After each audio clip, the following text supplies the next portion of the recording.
Hello, so my name is Obando, and this is the community building panel. We're going to start by introducing ourselves and what communities we run. So again, my name is Obando. I run the Pokemon Go community downtown. Shout out to my group down there. They're about to run the community day with our co-ambassador, and I am a Pokemon TCG professor, which is a judge. Wait a minute, you're a Pokemon TCG professor? Yeah, it's a judge. Okay, that's impressive. Professor names like Professor Oak, Professor Moreau. Yeah, what's All that? right. Professor Snow, yeah. All right, Shrub. that's pretty impressive. Well, in light of that, hi, I'm Bob Carter. I'm the voice of Chuck, Pokemon trainer of Machamp. I run the Neighborhood Studio, which is a teaching and production studio. All things audio, all things creative. I help aspiring creatives become working creatives. Nice. My name is James Portnow. I work with the community for a YouTube channel I built, Extra Credits. We've got about 4 some odd million subscribers. And then I very often work with game studios on their sort of community integration. Hey, my name's Christian Free. I am the Bandai community organizer here in Columbus, Georgia. Hollowhaven, the cool place. You can find me pretty much anywhere where they're playing Bandai card games. I'm also your second place Union Arena National right now. Nice, congratulations. And just passed my Union Arena judge exam, so there you go. I blew up on the stupidest platform, which is TikTok. Yeah. So if you want to watch me be stupid on TikTok, it's mimical. Also, I'm a Star Wars Galaxy judge, so, you know, since we're all talking about our Yes. judge qualifications, yeah. All right, let's share our achievements. Hi, I'm Tygarlily. I am now a community manager for influencers, so an influencer manager as well for a company called Ant Online. I used to broadcast full-time for myself, Mixer, Twitch, Facebook, gaming, but now I'm making sure to pay the bills by working for another company. But we focus on AAA games, indie games, and all sorts of creative, like cosplaying.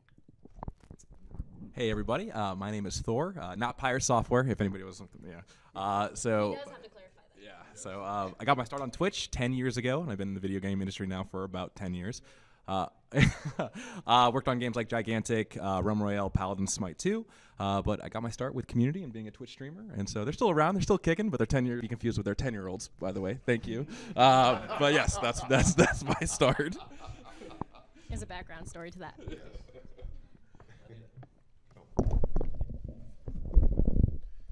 All right, to kick things off. So we are various different communities. We're gonna start by starting. How do you start a community?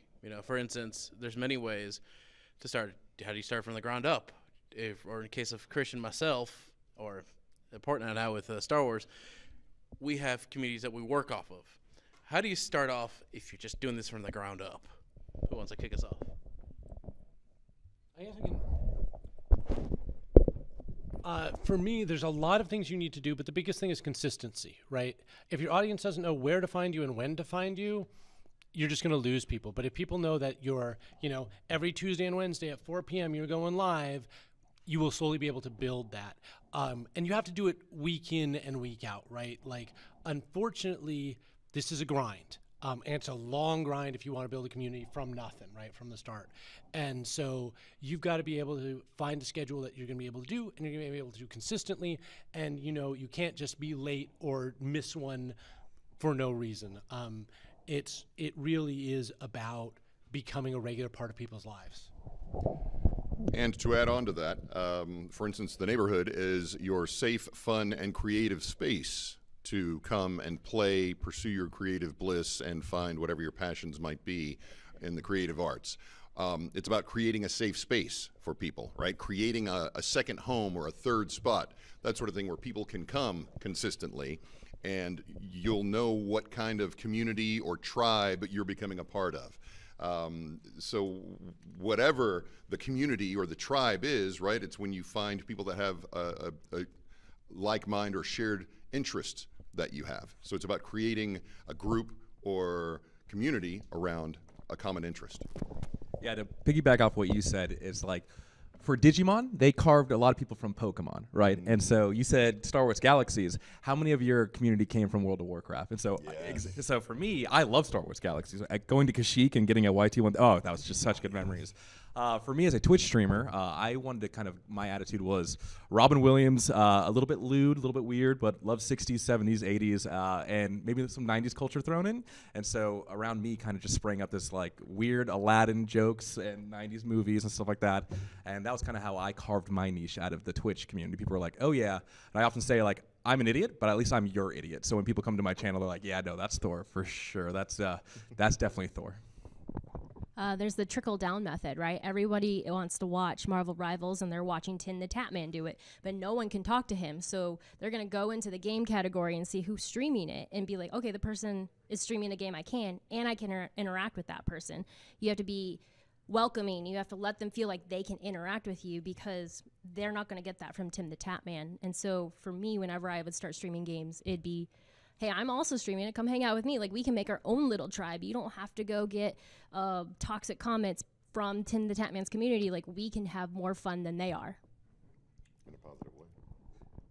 Yeah, and for both your online community as well as like in-person communities, obviously for content creation, consistency is key. In-person communities, you also have to make sure that you are consistent. People find comfort in that group. They come to places like this, they come to conventions, they come to places, stores like Hollow Haven, to be able to meet people and bond over those things. If you want to build a strong community, let's say you're a SWU player who really wants SWU to take off, you have to be part of that solution and be the person who shows up and helps bring other people and make people say, hey, I had fun, I met nice people, I want to come back. So to piggyback off of that, so with Pokemon, the TCG community is strong, you know, so if you start up a new store, people want to go there. People are always looking for ways to compete and get into the Worlds event because we are point-based. People want to do their quarterly events and their monthly events. Or this case in April, Atlanta's finally getting a regional, so everyone's is hyped for that. In the case of Pokemon Go, the game has been around for a while, and it took a while for people to get into it because, you know, with every game there's bugs. And then the game had really nothing to it. And then as they went, they started adding events like community days. Then you have your quarterly events or 3 times a year. So it's more based on Niantic. And then the ambassador program, which I just recently became one, is you have to have a passion for the game and a passion to drive people. So when I proposed the idea about becoming the ambassador, that's when people, okay, we're going to get somebody that can bring us some cool swag. So literally, that's what we do. We are given stuff to raise numbers. So. I need to talk to you after this, then. Oh, yeah. And then the cool thing is, within a month or so, I was granted a co-ambassador. So I'm here to be with you guys while my co-ambassador's out there running today's event. So I think it's pretty cool.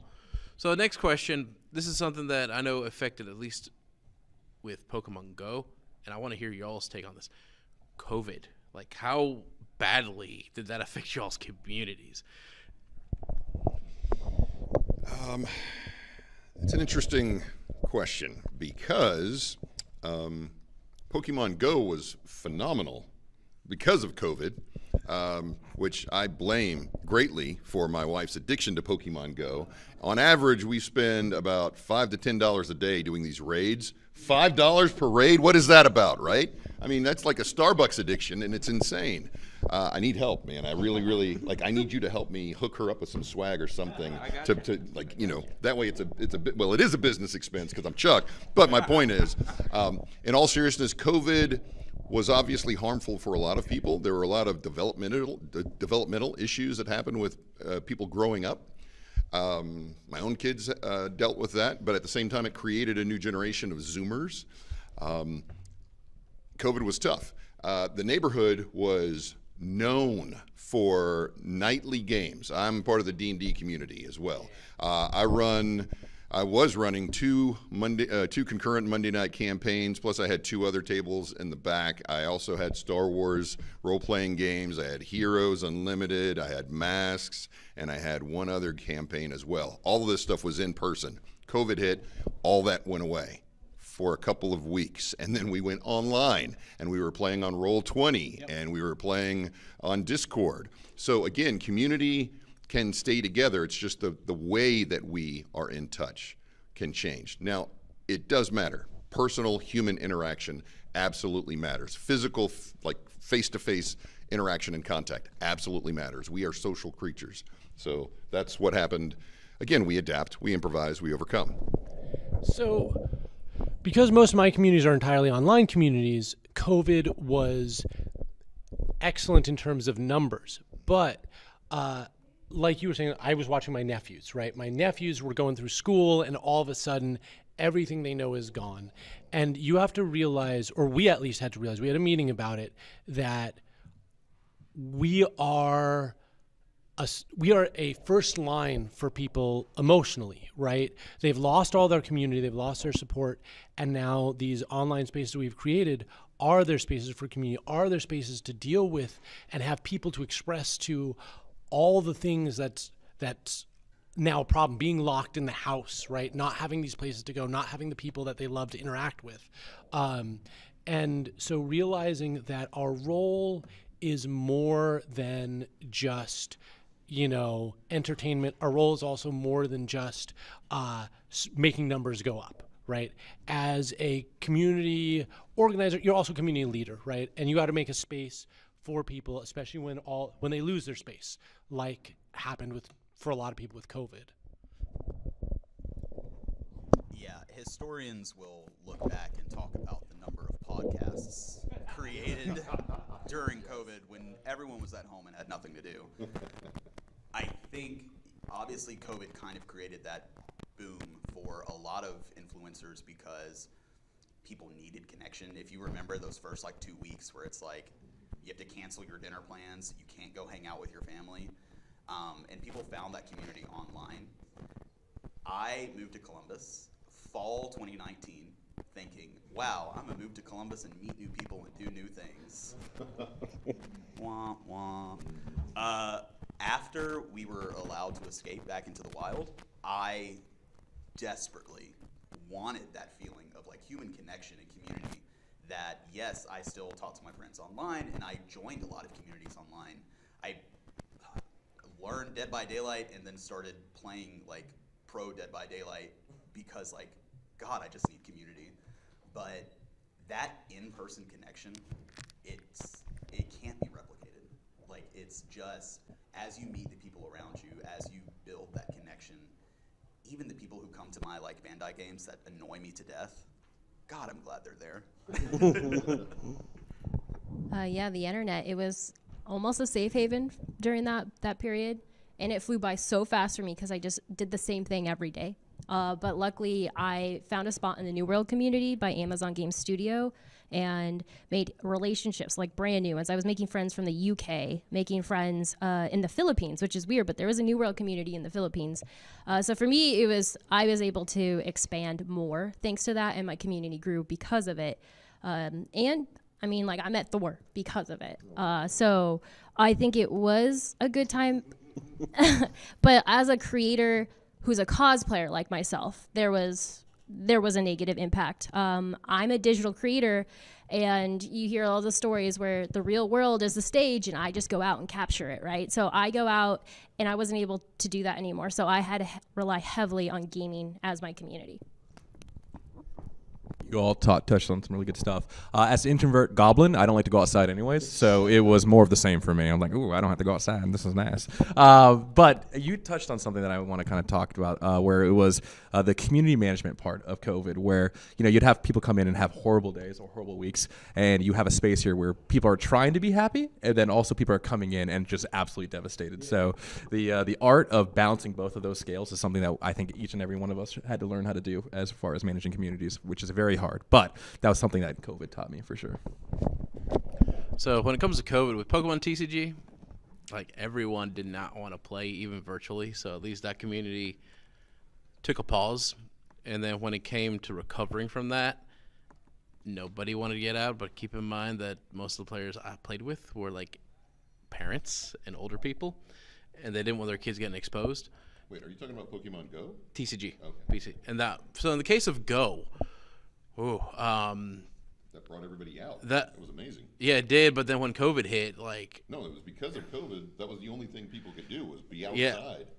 yeah. But the thing was, like, when they were trying to fit the game, because we had to be at home, they brought in things that we can do raids from home. Okay, cool. You go. We had unlimited. Okay, granted, it cost, like you said, a fortune for that. And then they increased time limits on certain items and everything so that you could play every event from home. Then when they tried to bring everyone back, oh, we're going to spike the prices of that particular item. We're going to reduce time rates of this. We're going to do this, do this. So majority of the people dropped the game. And once people were getting out and about, no one wanted to walk. It was like, let's get in our car. Let's drive around. I'm like, what happened to me interacting with people? Because working here, CSU, I can tell you at least 30% of students, combined with faculty and staff, play this game. And before COVID, we have a Discord. Someone would ping somebody, hey, who's free at this time? Who's free at this time? And we would coordinate and do 5 or 6 raids in the span of 10 minutes.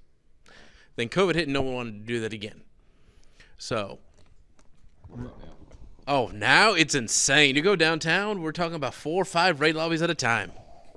It's last weekend trying to get into one was crazy. I always enjoyed with Pokemon Go, where it was such a phenomenon, but to see people like walking outside, and you could almost like see your people, you know what I mean? And be like, oh, I know what you're doing over there. And that was always like weird, cool feeling that I don't think will be ever replicated in our time again when it came to specifically the launch of Pokemon Go. And be like, what team is he on? I hope it's replicated because that was an amazing, unique experience. And actually, based on some of the things you were talking about, right, creating experiences in our video games, I'm a huge proponent of Niantic and Lightspeed and the fact that they made that open source to build a greater community for that. And that's one of the things that I want to see more of. So, Well, and there's just that positive element of getting people outside, right? Most of our games don't get you up and walking, and this is an amazing excuse to do exactly that. I think they did with Pokemon Go leave you with something positive when you turn off the game. Yeah, it's such like organic community building sprung Yes. from Pokemon Go. Yeah. I think Team Valor was probably the closest I've ever been to being in a gang. The way like I'd see people at my spots and be like, "Hey, this is our territory." Hey, that too is community. All right, so now we're past the point of creating your community, past the point like you get hit pretty hard.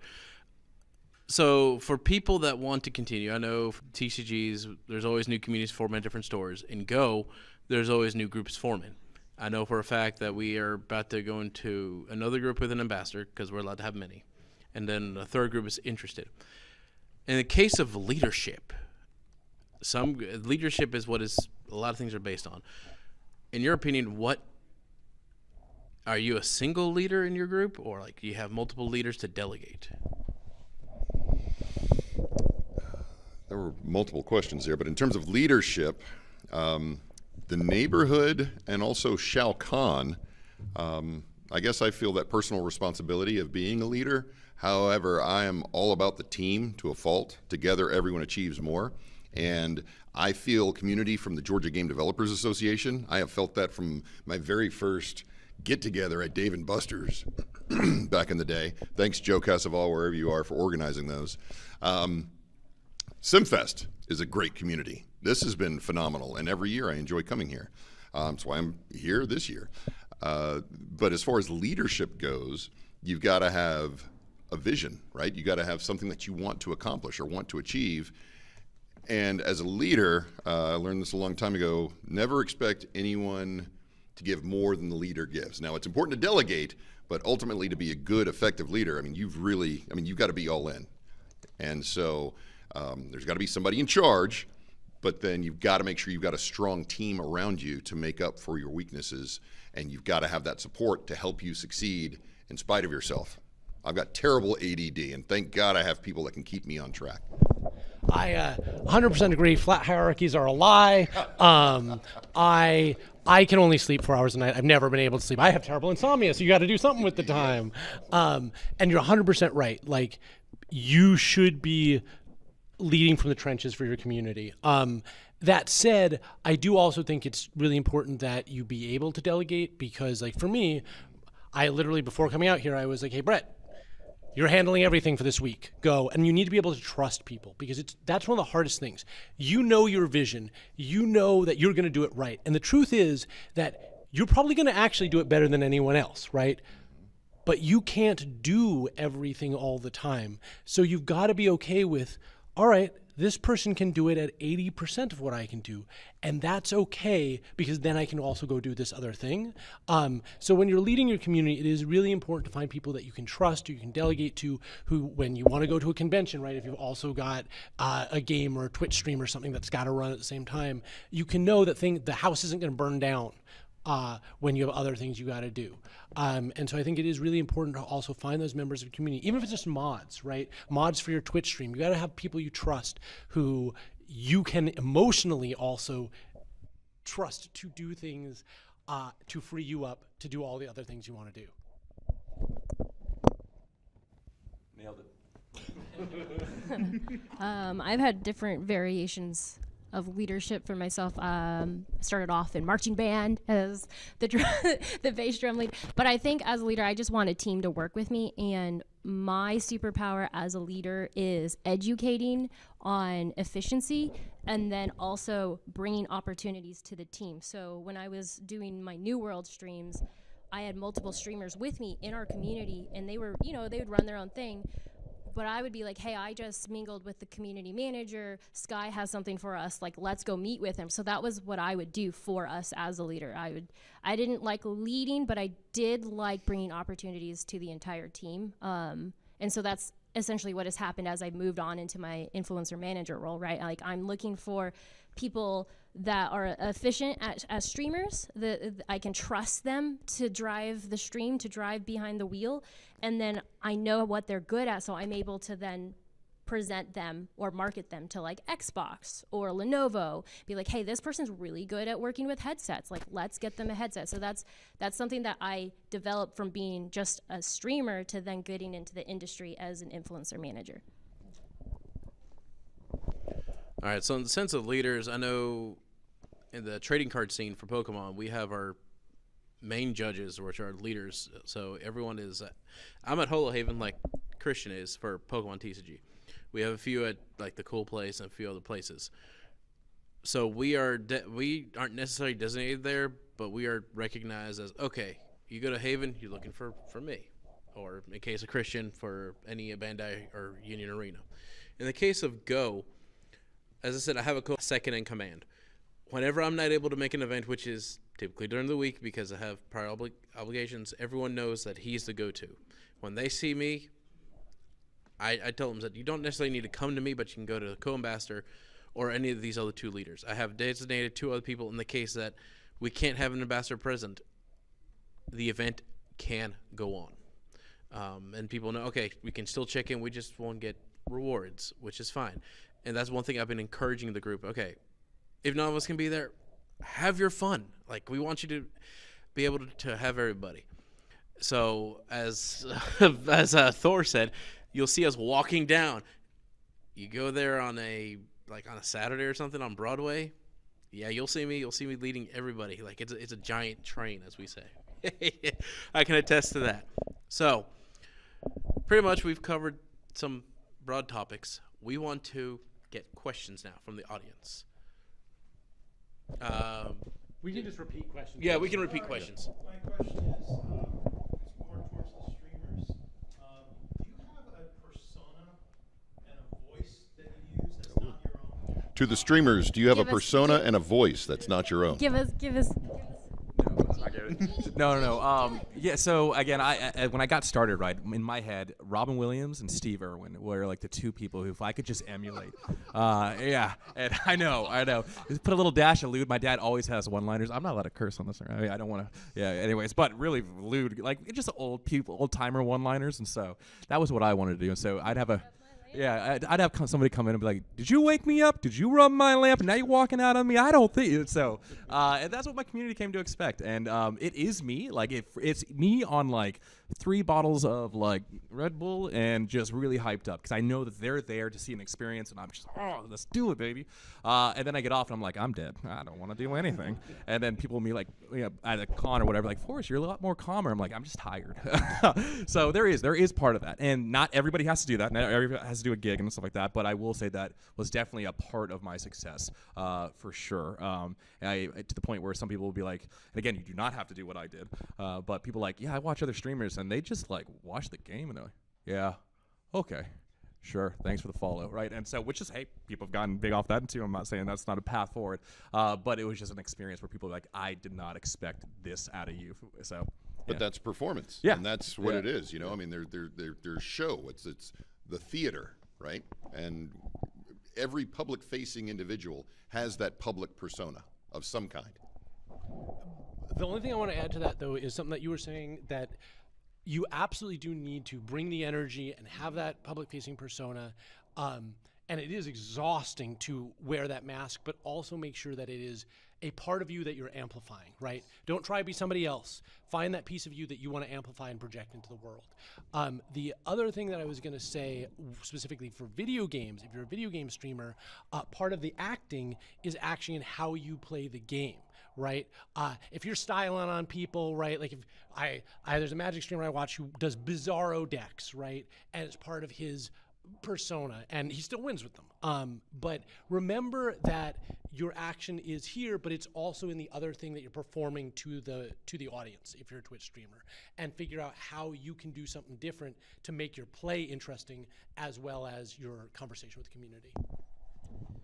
Yeah, it really is about like that heightened part of yourself that you bring. It's the parts of yourself that are authentic and interesting that you're giving to your audience. But one thing also to keep in mind when saying that is you need to divorce to a certain extent your personality from that personality in order to not take it personally. You are not going to be universally liked by everybody. At the end of the day, if I'm Mimicool on TikTok being stupid, that's Mimicool being stupid on TikTok. That's not Christian Free living in Columbus, Georgia. They don't know the relationship I have with my mom, or that like I'm really good friends with the lady at Publix. Like, if they don't agree with an opinion of mine, if they say that my takes on the One Piece meta are garbage, okay, that is part of my personality that I'm putting out there. But remind yourself, you are not that thing. Your life outside of that, even if they disagree with, your online persona, that shouldn't deeply affect who you feel at your core being. So just to jump off of that, actually, before I was doing community management and being a TC judge, I did Twitch streaming a lot, and that's kind of where some people know me through, and I still do it. I don't put in a persona as much. I used to let people that I play with run and crack the jokes, and I would say a few things, but now my stream schedule is just Saturday nights at 8 o'clock with my buddy from the National Guard. We do Halo. So it's That's camaraderie.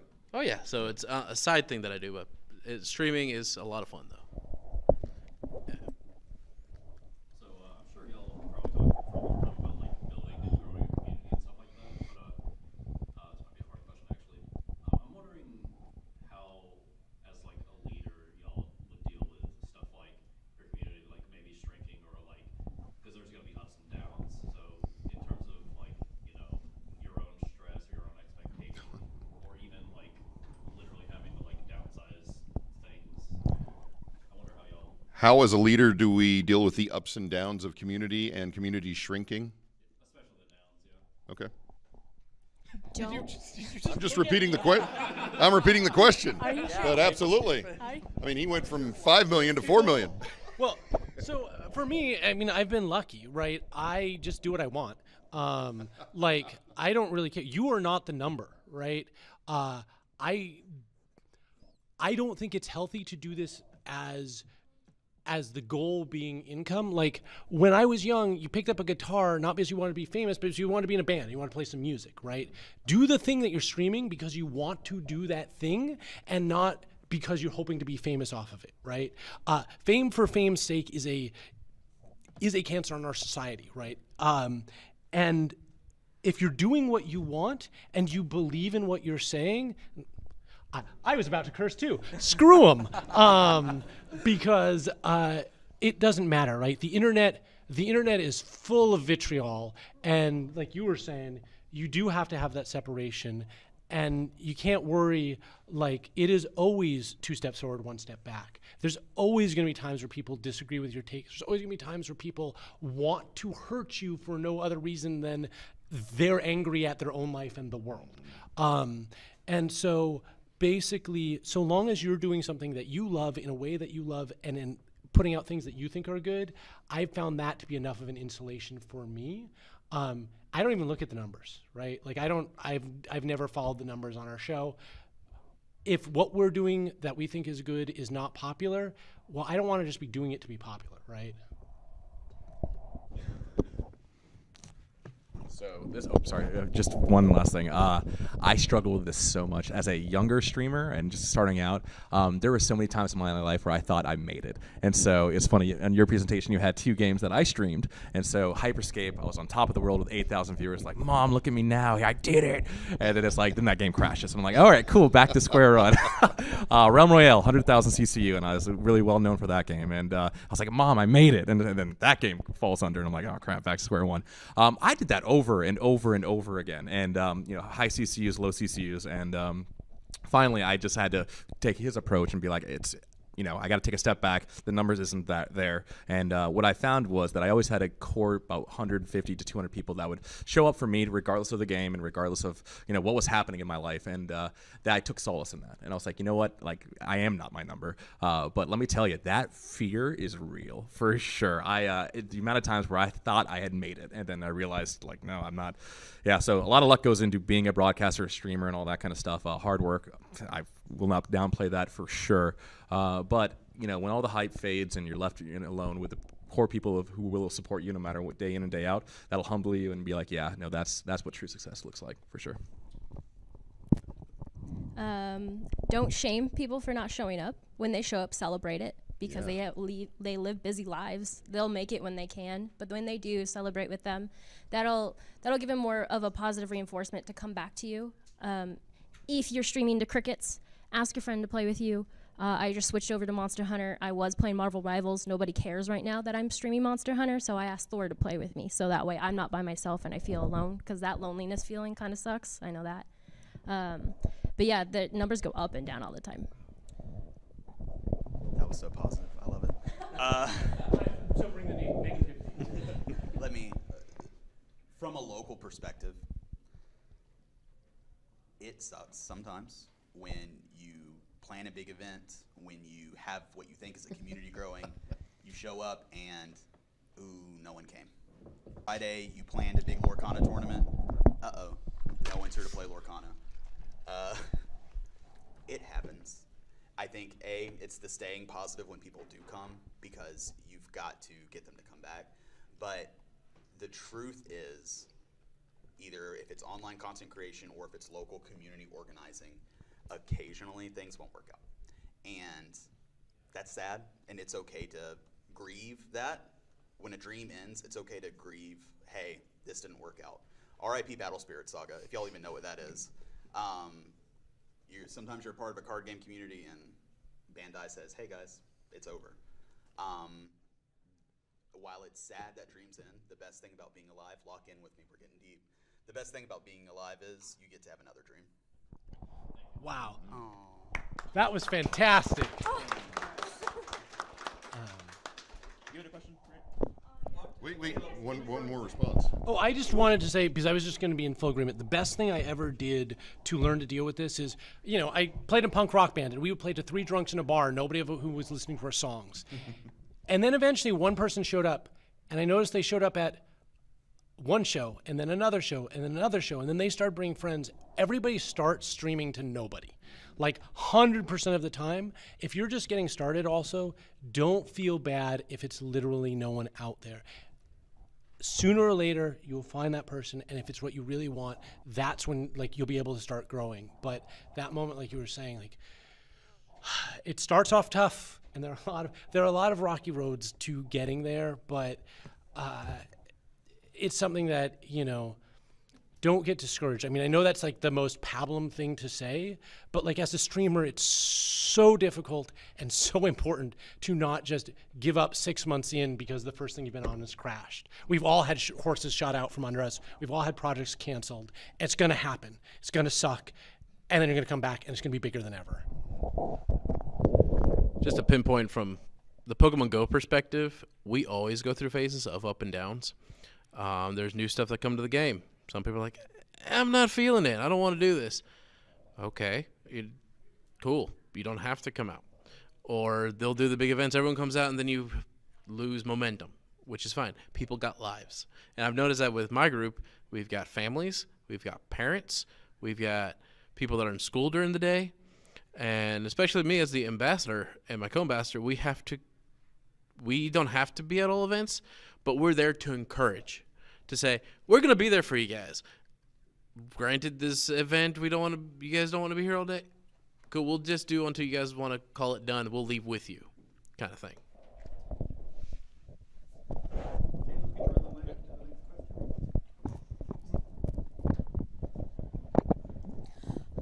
This is related to their question on the downs.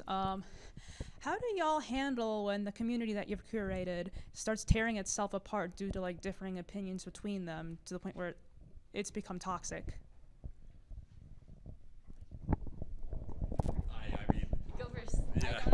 Okay. So I guess my perspective is not going to be the same as yours, but a part of being a Twitch streamer or whatever is that they're there to see you. And so when they start bickering themselves over some like dumb thing you said, whether it's like Naruto versus One Piece, right? And so I'm like, I like Naruto, whatever. And they're like, well, I like One. You know, and so at the end of the day, I'd say, shut up. We're here for like the twitch.tv/Thor, not to talk about Naruto or One Piece. That you just got to cut it off, right? And just got to like, hey guys, just my community's older, it skews to like 30s and 90s kids, and so I guess we're here to enjoy ourselves and be a part of our community and stuff like that. And so at some point, you just got to put the foot down and be like, shut up, it doesn't matter. Let's go talk about something else. And that's just how I dealt with it, right? And I have back to what you said with good mods. My mods definitely like put up that shield for me and they're like, hey, like, all right, guys, Thor's gonna stop. Do you want him to stop streaming? And like, you'll turn the camera off if you. And so, which is, obviously that's not the best thing, but so yeah, put the foot down and just be like, you have to. And sometimes it's about kicking people. I've had people who've watched me for 8-9 years and they've given me money, and then they start saying like some crazy wild crap, and I'm just like, you gotta go. Like, there's no way I'm gonna keep this toxic person who's just draining me and my resources and my time and my energy and my life. And even though they've supported me for 8 years, I just take them aside and be like, are you okay? What's going on? Are you like, do you want to talk about it? And they're like, no, I'm just really angry. I'm like, okay, well, we love you. We don't love you right now. And so we have to cut that part of the tree off and for the rest of the community and stuff like that. So it's not easy though. None of this is easy. But sometimes just putting your foot down and being like, hey, gotta trim the leaves a little bit.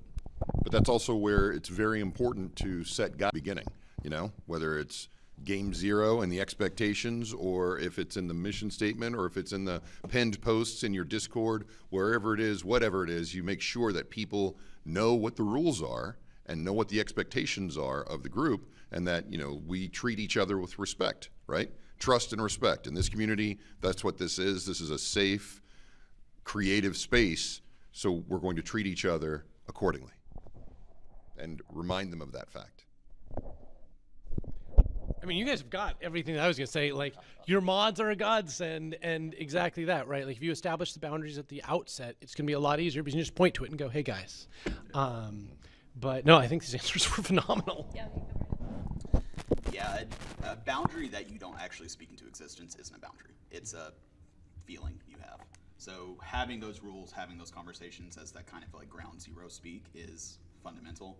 As a local community organizer who like people that we meet daily like actually get into arguments and fights with each other in real life, you do, as part of leadership, if you take accountability and you take ownership of a space, you do also have to be the guy that's like, hey, I'm not just here to hand out promos to everybody, I'm also the judge, and if you're creating an unsafe space because you two cannot see eye to eye, you don't have to like each other, but if you're creating a space where other people are being affected by it and it's having a negative reaction on everybody, sometimes as a leadership position you have to step in and say, hey guys, like, both of you are on a timeout, like take a pause.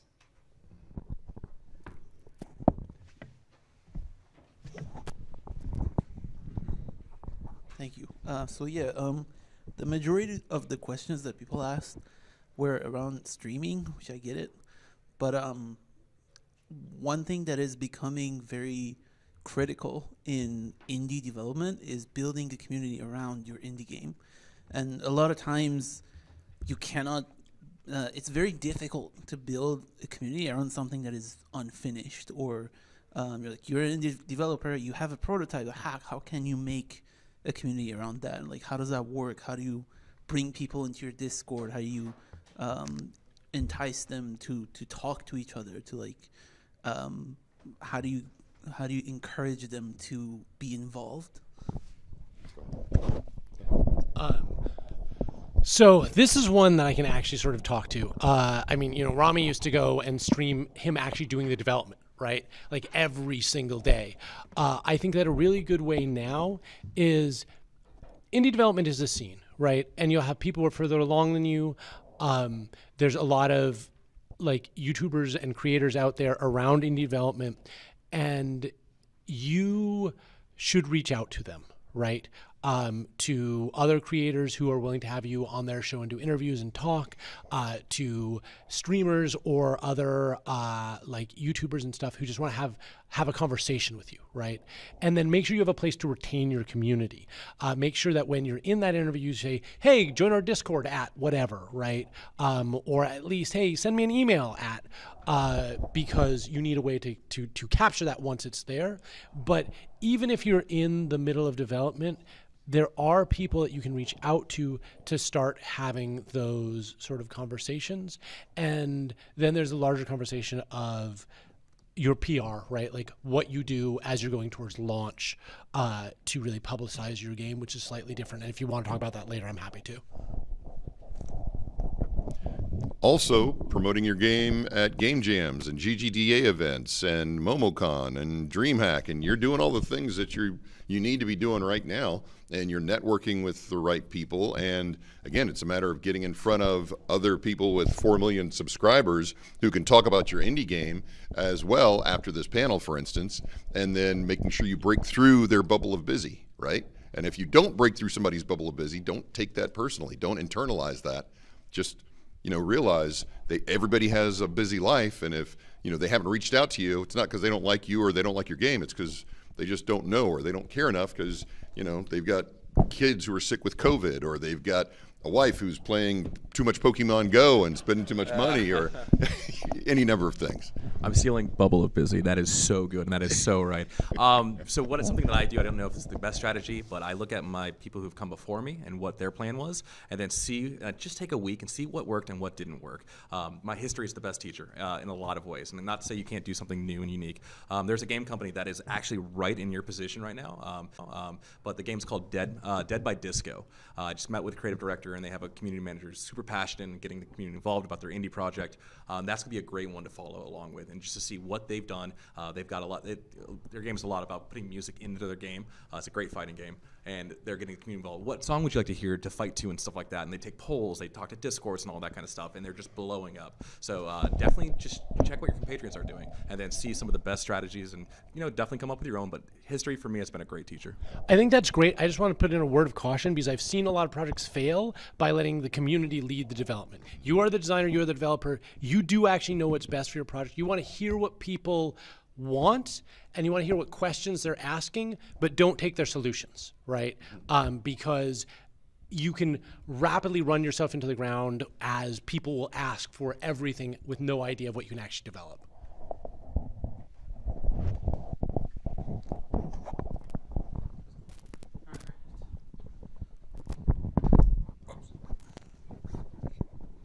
These some mics are on, right? Yes. All right, make sure. All right. It's glad to be out here too. I've been kind of getting into like the Discord side of things too, because I'm kind of still kind of new to the whole idea of building up a community and all that too.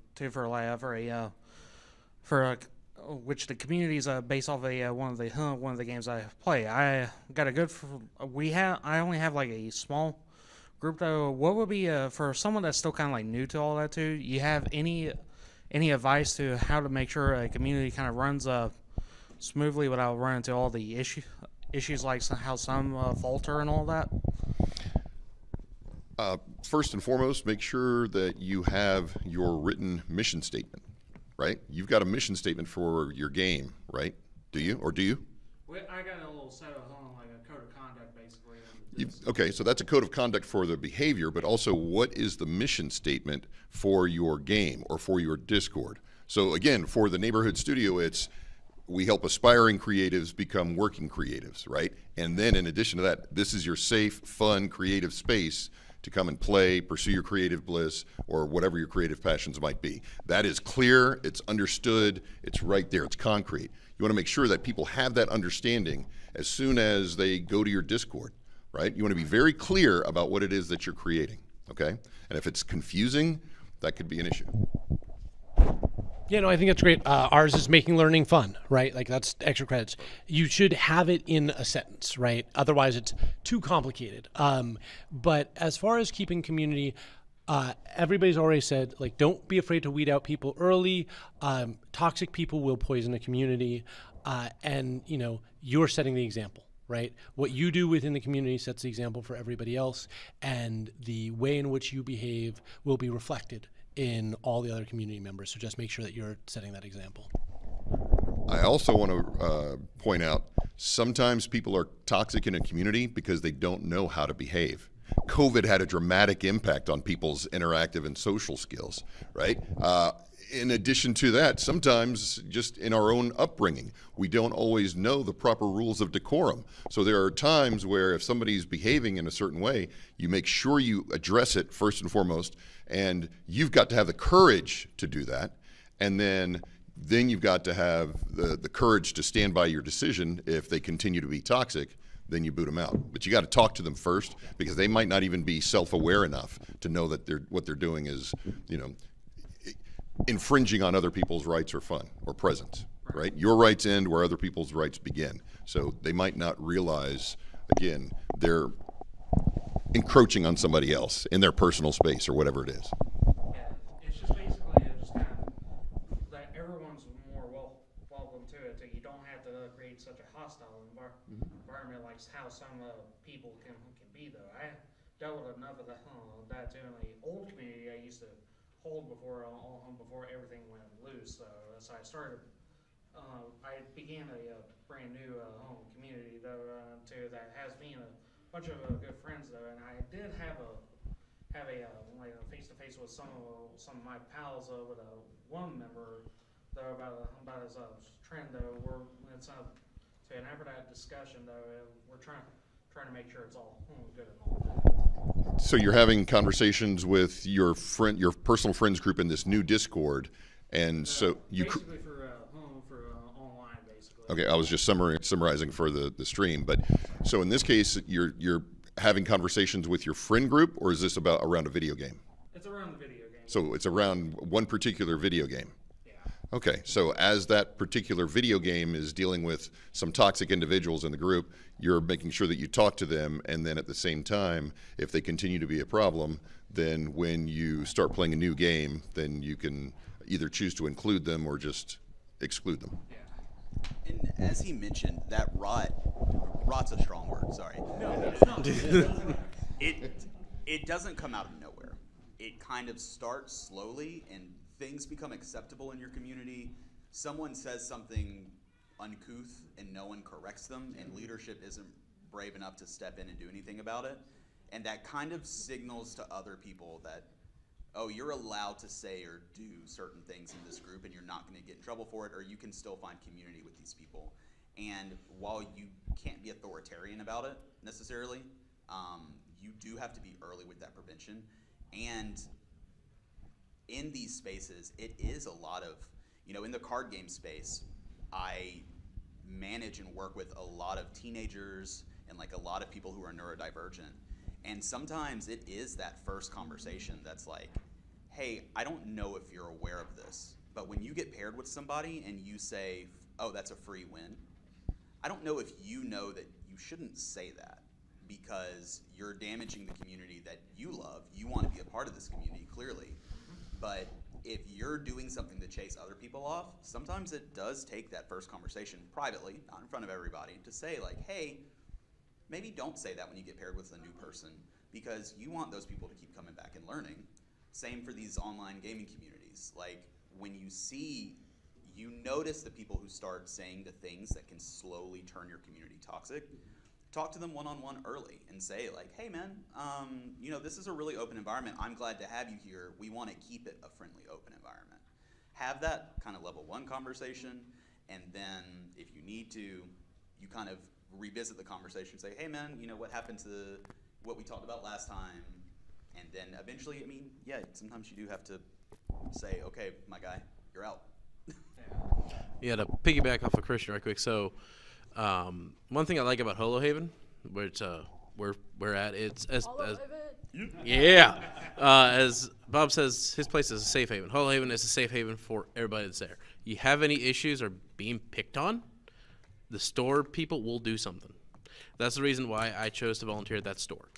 It's the reason I became a TCG judge, because when I was playing, all these younger generation kids would get there and get destroyed by the most veteran people, or, as I say, bully, toxic people. And I'm like, I don't want to see this. No one's willing to help them. So what do? I go for my certification. And then those people left because they said, they give anyone a judge certification? Good night, bye. All right. I took things in my own hand. In case of Go, if people have issues with the way I run things, I've only had that one time. They split off, did their own thing, and now they're having their own problems. Like a dance-off? So. Yeah, it's weird, because nerdy spaces, we can be so accepting, but we can also be so hostile. It's a really weird dichotomy with these nerdy spaces where like we accept each other because we know that we're outcasts, but also sometimes we go into these weird, like, either the alpha nerds want to like bully out new people, or like there's just the like extremist thought that you can go to. Like, as a queer person living in the South, it's tough. Going to a new community, meeting a bunch of new people, and being like, is everyone gonna be cool with me being here? I love that we have places like Hollow Haven where even if you don't agree with me, we're here because we love the same thing, and we're gonna respect each other, and we're gonna build community with each other. Yeah, that's great. Yeah. Let's wrap up by telling everyone where they can find you. We're at time. All right. Y'all can find me on X and Instagram at Obando. That's Obando. Twitch, Ringtuple. Catch me tonight, 8 o'clock. This is still happening. Catch him outside? No, catch me on Halo, buddy. Let's go. And then Facebook, it's Ringtuple ENT. So that's where I'm at. I'm at Carter Game on socials, neighborhoodstudioatlanta.com, Bob Carter at shaocon.com. You can find me. You can Google me. I'm all over the place. If we want to chat, just come after this and talk to me. But like, go to all these other people's pages. Like, I love all of you. I want to have all of you on my stuff. But like, some of you guys are growing communities in a way that like I'm just not at this point. So definitely go to these people's stuff. Yeah, I'm Mimical on TikTok, YouTube, and Twitch. Do as we say, not as I do. I'm not very consistent, but I'm out there. Sometimes I come back from my hibernation, but really, mostly you can catch me at Hollow Haven. We have a booth here if you guys want to come learn how to play One Piece, Union Arena, any of the junk that I'm super passionate about. If you like slaying monsters or hunting them, hang out with me Thursday nights on twitch.tv/Tygarlily. But I'm also streaming every Monday, 1 to 5 on Ants Online's Twitch. So it's twitch.tv/AntsOnline. I'm also playing Monster Hunter.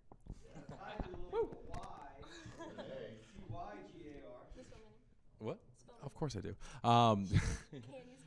So twitch.tv/Thor. I'm a washed up streamer. I don't really stream anymore. But having said, Still streams. yeah, Every Wednesday. that's fair on Ants Online. Every Wednesday.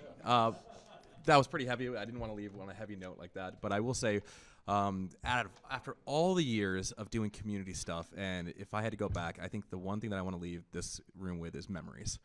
There are so many good memories. We can all sit down here and just close our eyes and go back. And being a community leader and manager and all that, it's hard. It sucks. And you get beat up a lot, and you're in the front line, as you said. But the memories are worth it. So I know it might not feel like that in the moment you're doing or whatever you're doing and stuff like that, but those memories are going to last with you for years and years and years. And that's what community is to me, is memories, for sure. That was an awesome way to end this. Yeah, way to close. Yeah. Thank you.